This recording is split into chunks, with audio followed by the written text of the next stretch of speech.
Kareena is no more.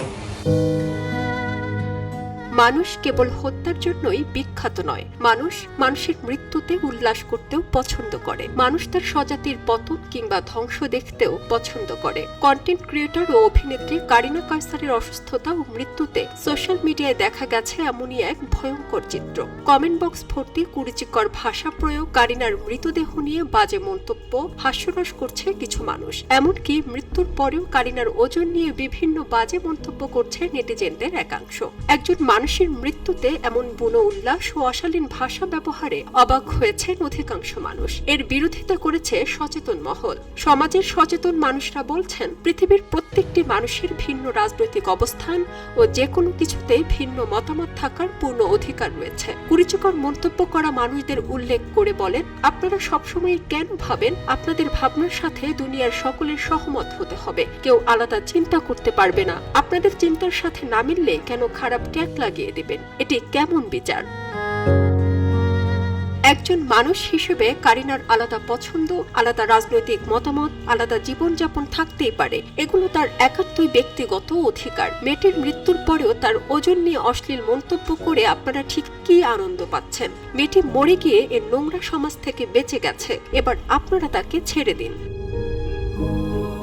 Kareena অসুস্থ থাকা অবস্থায় সোশ্যাল মিডিয়া জুড়ে একদল বলেছে, অধিক অ্যালকোহলে কারিনার লিভার আক্রান্ত হয়েছে।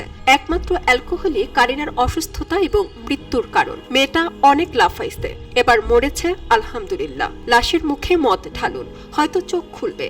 কেউ বা বলেছেন, এবার ডিরেক্ট জাহান্নাম। এ বিষয়েও প্রতিবাদ করেছেন সচেতন মহলের মানুষ।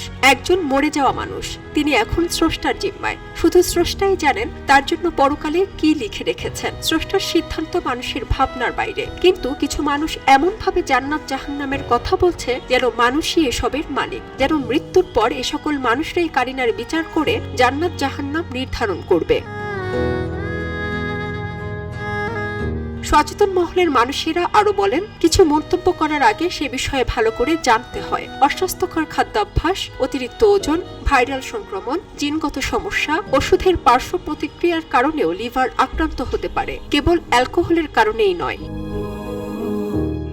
মৃত ব্যক্তিকে নিয়ে উল্লাস বা উপহাস করা ইসলামের সম্পূর্ণ নিষেধ। রাসূলুল্লাহ সাল্লাল্লাহু আলাইহি ওয়াসাল্লাম মৃত ব্যক্তির দোষ চর্চা বা সমালোচনা করতে নিষেধ করেছেন। হযরত ইবনে ওমর রাদিয়াল্লাহু থেকে বর্ণিত হাদিসে এসেছে, তোমরা তোমাদের মৃতদের ভালো কাজগুলোর আলোচনা করো এবং মন্দ কাজের আলোচনা থেকে বিরত থাকো।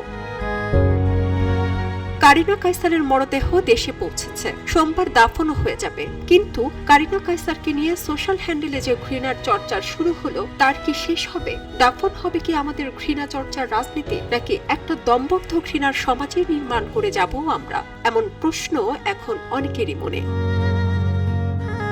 সারা জেরিন, খবরের কাগজ।